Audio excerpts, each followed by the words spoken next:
The spine-chilling and incredible life story of Commander Khalid Ibn Al-Walid, the commander known as the Sword of Allah. A leader who never faced defeat in any battle he entered. A warrior who never slept during wars and never let his soldiers sleep.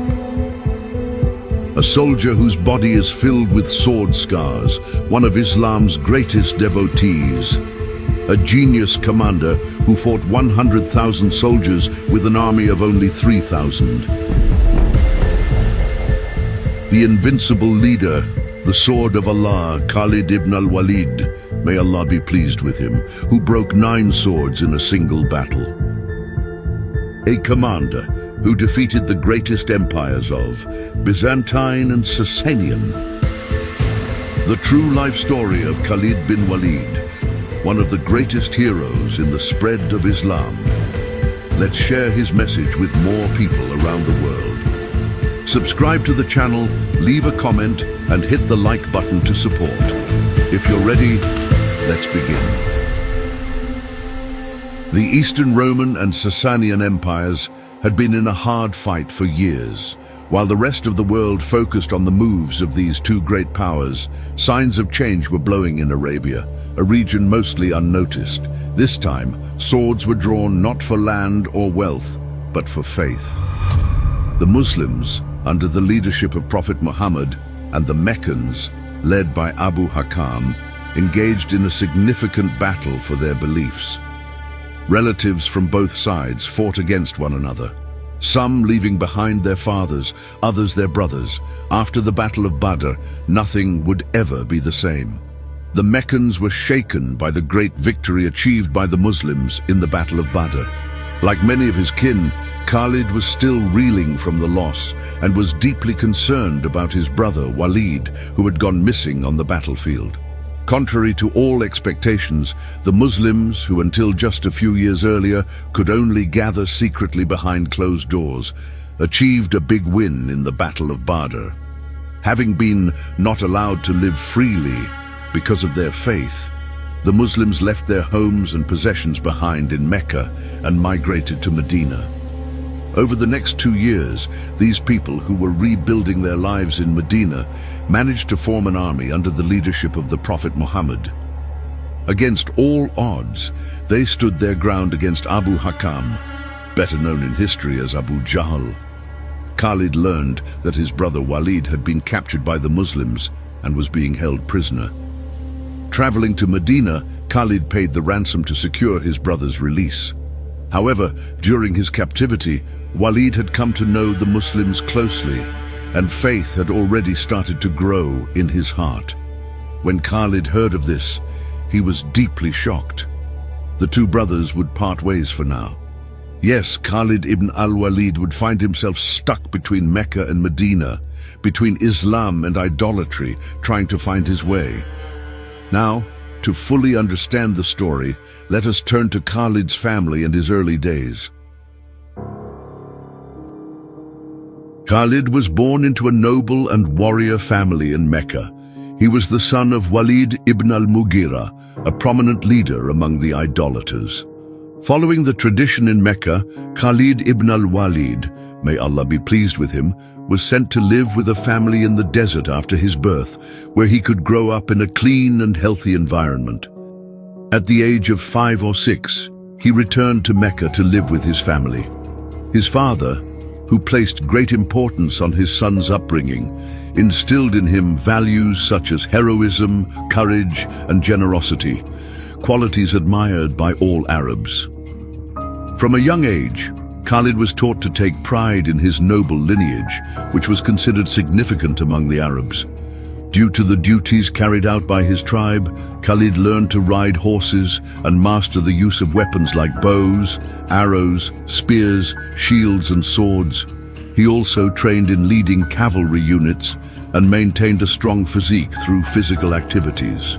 It is said that in his childhood, he wrestled with his peer, Umar ibn al-Khattab, may Allah be pleased with him, defeated him, and even caused his leg to break.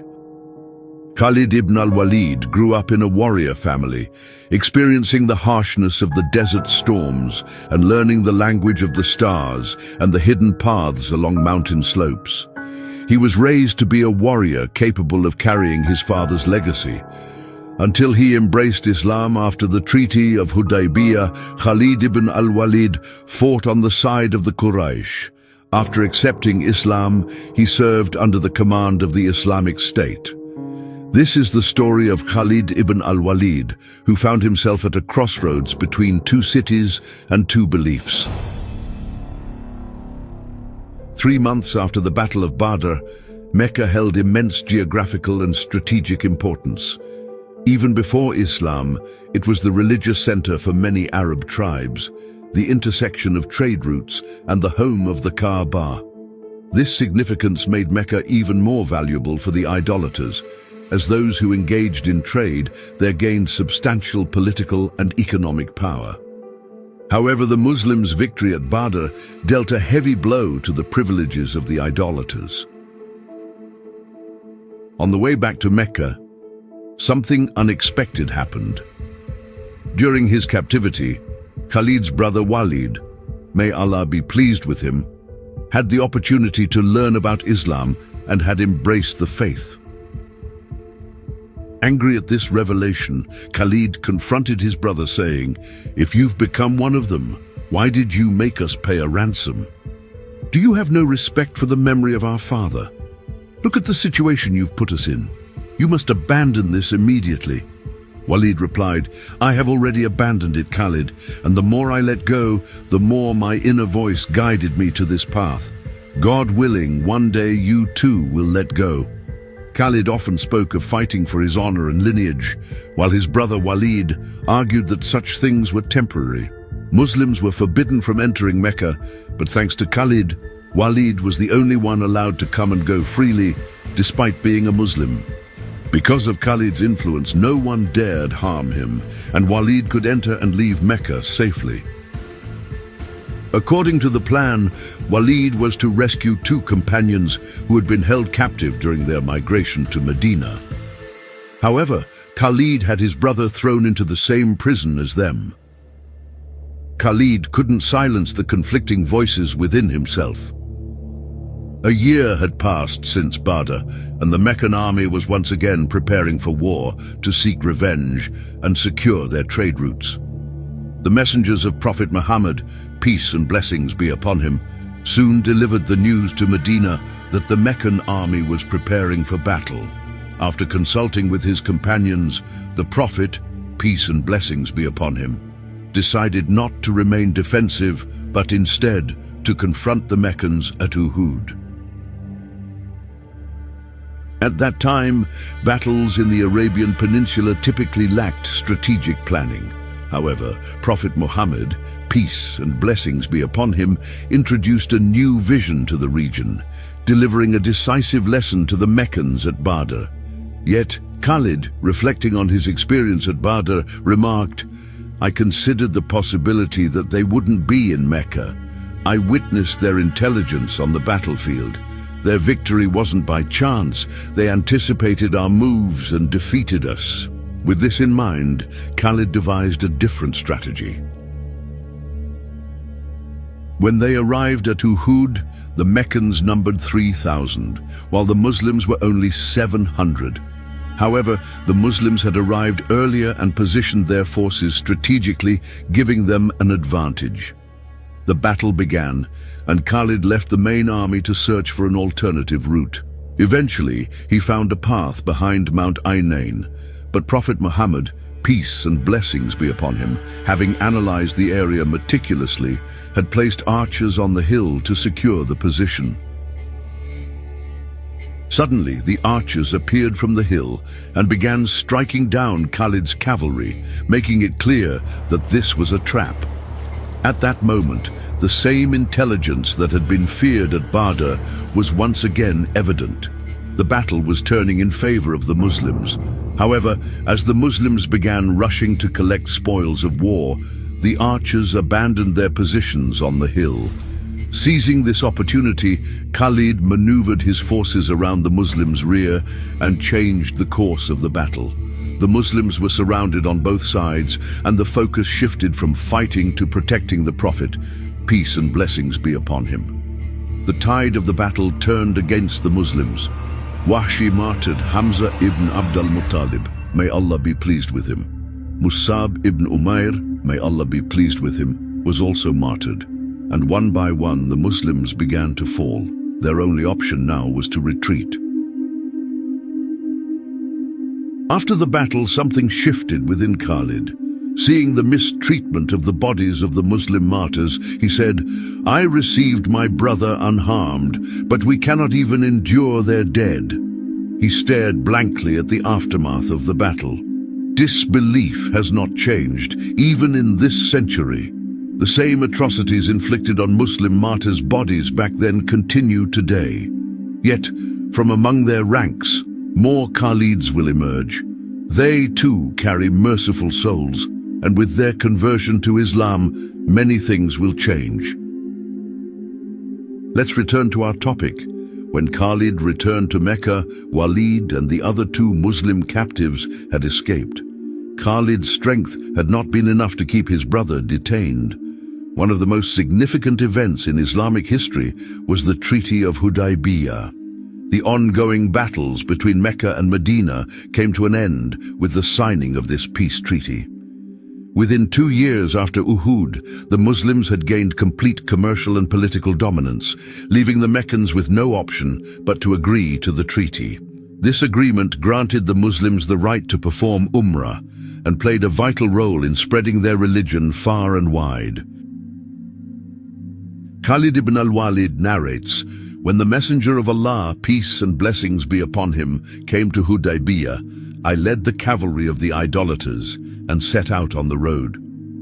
At Usfan, I approached and came into view of the Messenger of Allah and his companions.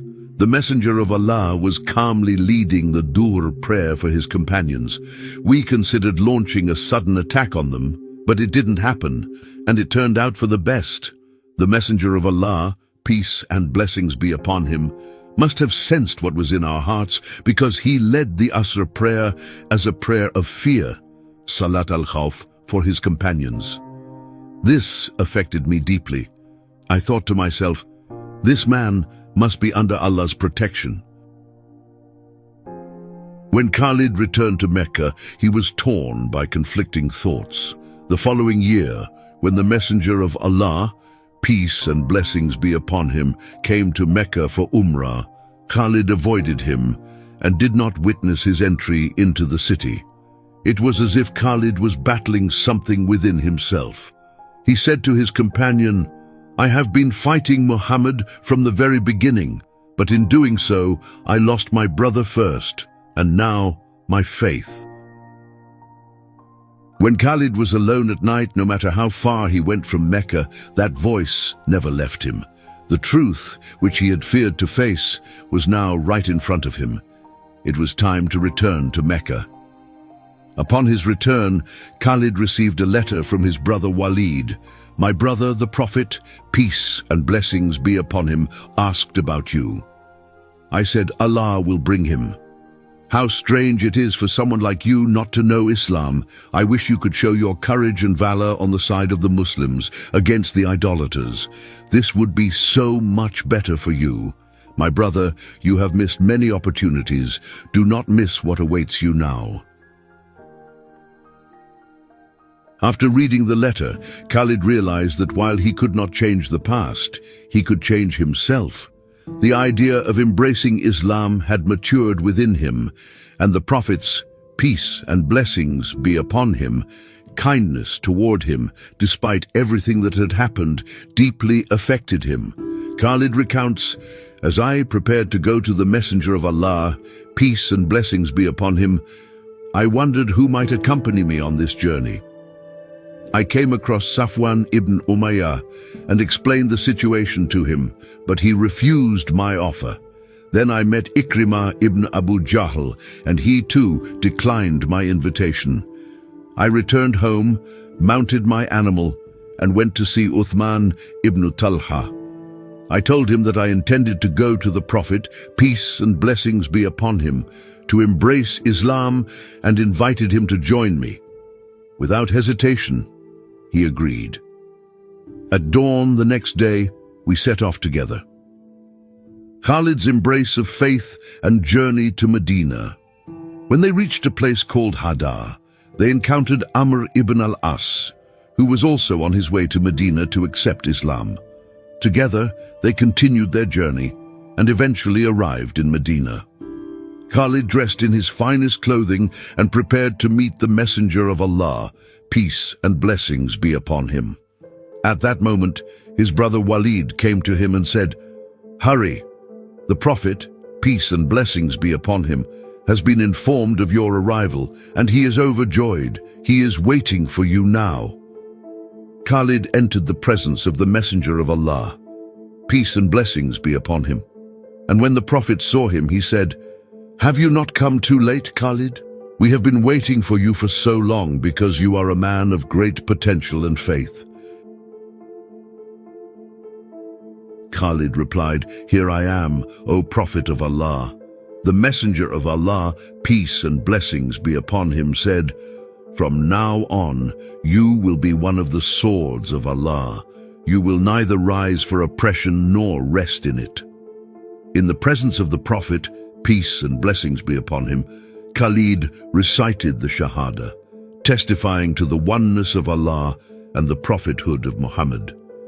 He then asked the Prophet to pray to Allah for the forgiveness of his past sins. The Messenger of Allah, peace and blessings be upon him, said, "Islam erases all sins committed before it," said the Messenger of Allah, peace and blessings be upon him. Then he raised his hands and prayed, "O Allah, forgive him for all the sins he committed while striving to turn people away from your path." Khalid Ibn Al-Walid's conversion to Islam took place in the 8th year of the Hijrah. After embracing Islam, he settled in Medina. For Khalid, it was now time to become the sword of Allah. After becoming a Muslim, Khalid presented his sword to Prophet Muhammad, peace and blessings be upon him.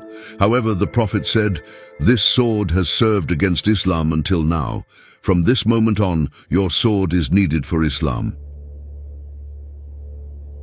On the morning of the battle, Khalid repositioned his soldiers to create the illusion that the Romans were facing a much larger army. This tactic instilled fear in the Roman forces, just as Khalid had intended. Seizing the moment, Khalid ordered a direct attack on the enemy's center. The battle swung back and forth between the two sides, but the fierce assault by the Muslims tipped the balance. The Muslims fought with all their strength, and the leadership of the battle shifted from the Roman commander Theodore to the sword of Allah, Khalid ibn al-Walid. Khalid's strategy succeeded, leading the Muslims to victory. The Romans retreated, and Khalid managed to lead the remaining Muslim army safely back to Mecca. Upon his return, Prophet Muhammad, peace and blessings be upon him, bestowed upon Khalid the title Saif Allah, the sword of Allah. It is said that during the Battle of Mu'tah, Khalid broke 9 swords. His plan not only disrupted the psychology of the Roman forces, but also caused them to act chaotically on the second day of the battle. This was clear proof of Khalid's brilliant strategy. His love for Prophet Muhammad, peace and blessings be upon him.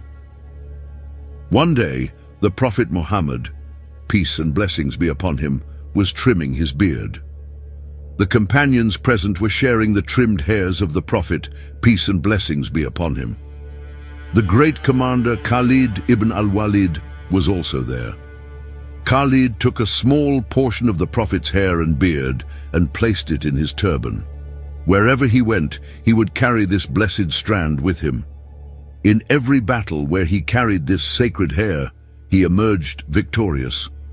When asked about the reason for his success, Khalid would remove his turban, show the blessed hair inside and say, "I achieved victory because of this." One day, he said to the other companions, "When I die, place these hairs under my tongue and in my eyes, so that I may appear before Allah with the blessed hair and beard of Muhammad, peace and blessings be upon him." When the Prophet, peace and blessings be upon him, passed away, Khalid was among those who were most deeply affected by his loss. The matter of Surah Al-Fatiha. One day, Khalid Ibn Al-Walid was on a campaign in Iraq with other companions. Just as they were about to perform the prayer, the companions asked Khalid to lead it. However, since Khalid's recitation in prayer wasn't perfect, some younger companions laughed among themselves, saying, "A commander like Khalid cannot fully recite the Quran properly." This incident reached Khalid's ears. He gathered the army and addressed them. "I understand that you are displeased with my recitation, but let me tell you something.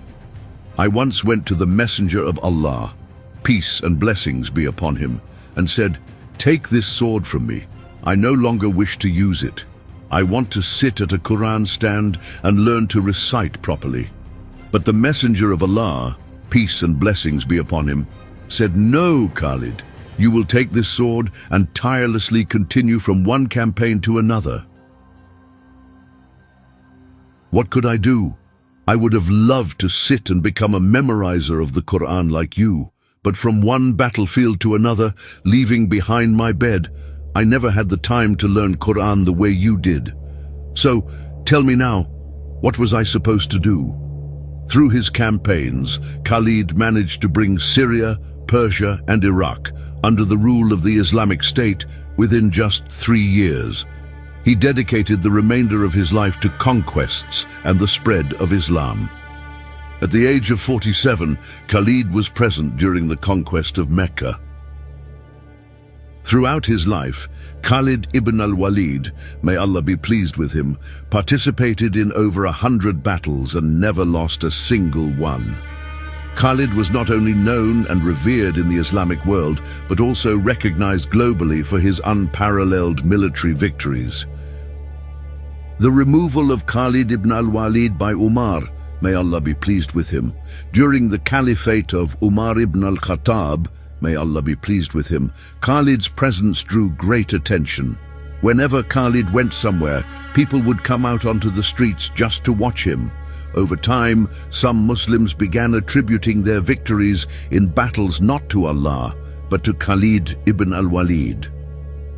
Khalid had spent all his wealth for the cause of Islam, but had been slightly excessive in providing for his soldiers. This prompted Umar, may Allah be pleased with him, to make a significant decision. During his caliphate, in the middle of a battle, Umar sent a letter informing Khalid that he was no longer the supreme commander, but would now serve as a regular commander. When Khalid received the letter during the heat of battle, he said, "A commander should not be replaced in the midst of a battle," and put the letter in his pocket, continuing to lead the fight until it was over. After the battle ended and victory was secured, Khalid went to Abu Ubaidah. He removed his armor, placed it on Abu Ubaidah's shoulders, and planted his 2 swords before him, saying, "Now give your orders. The soldiers are under your command." Khalid made no objections to Umar's decision. Later, Umar, may Allah be pleased with him, after listening to Khalid and realizing his point of view, appointed him as a governor. Khalid served as a governor for a year, but at the end of the 2nd year he went to Umar and said, "I am not suited to be a governor. I am a man of war." A strange death. None of the companions of the Messenger of Allah, peace and blessings be upon him, passed away peacefully in their beds. They either died on the battlefield or were martyred while spreading Islam in distant lands. Khalid ibn al-Walid, however, fell ill and became bedridden in Homs, Syria. Imagine a commander who had won countless victories over 14 years, now waiting for death on a bed, a fate he never desired. This great commander, who had always yearned for martyrdom, was now facing death in bed. In his final moments, Khalid said, Oh, Khalid, Khalid who could not become a martyr. Battlefields could not consume my flesh. There is no rank or status I did not achieve except martyrdom. There is not an inch of my body without a sword wound, an arrow scar, or a spear injury. How can it be that someone who spent his life galloping in battlefields to spread Islam now ends his days in a bed? I always awaited death on the battlefield, on my horse, wielding my sword for Allah against the enemy. Yet here I am, dying in bed. Then, recalling the Battle of Yarmouk, Khalid said, "Oh, the day of Yarmouk, the Yarmouk where human blood flowed like rivers in the valley. I can never forget that night, chilled by the biting frost, as I slept beneath my shield to shield myself from the pouring rain. That night, with my cavalry unit of Muhajirun, we anxiously awaited the morning to launch our attack. Oh, the Battle of Yarmouk! Even the victory at Mu'tah, where we triumphed with 3,000 warriors against 100,000 infidels, pales in comparison to you. O my kin, hold firmly to the spreading of Islam. These lands can only be protected by advancing Islam. Yarmouk was our first great battle against the Byzantines. Many more battles will follow after this. Do not fall into heedlessness. Now I feel as though I am among the neighing of horses, amidst the cries of Allah, Allah, echoing in the narrow Yarmouk valley. By Allah, I wish my Lord would resurrect me in every battle and grant me the strength to fulfill its right." Khalid's will. After a moment of silence, Khalid said, "I am declaring my will. Lift me up." They helped him stand, and he continued, "Leave me. Let the sword I have carried until now carry me instead," leaning on his sword. Then he added, "When I die, give my horse to a brave warrior who can charge into danger on the battlefield. I will die with nothing but my horse and my sword. Dig my grave with this sword, for soldiers take delight in the clash of steel." He then said, "Will I die in bed like a coward? May the homes of cowards be destroyed. May their faces never smile. While there is so much work to do, the cowards who waste their lives worrying about their homes, businesses, futures and wealth, may sorrow always cloud their houses." With these words, Khalid Ibn Al-Walid left a powerful message for future generations. Shortly afterward, Khalid fell back into his bed, recited the Shahada, and passed away. The only legacy he left behind was his horse and his sword. Despite the vast work to be done for Islam, Khalid left us with this example. May Allah not make us among heedless people engrossed in worldly worries. May He make us among those who strive always for His pleasure. Every era interprets jihad differently. Bediüzzaman Said Nursi stated, "In civilized times, victory comes through persuasion," explaining that modern jihad is achieved not by the sword, but through knowledge, representation, and dialogue. During the early years of Islam in Mecca, Muslims did not use the sword. They secretly spread Islam, made efforts to convert groups to the faith, and practiced jihad through education, hospitality, and social outreach. Even when Muslims faced persecution in Mecca, they did not fight back, but displayed active patience, continuing to deliver the Qur'an's message through secret or public efforts.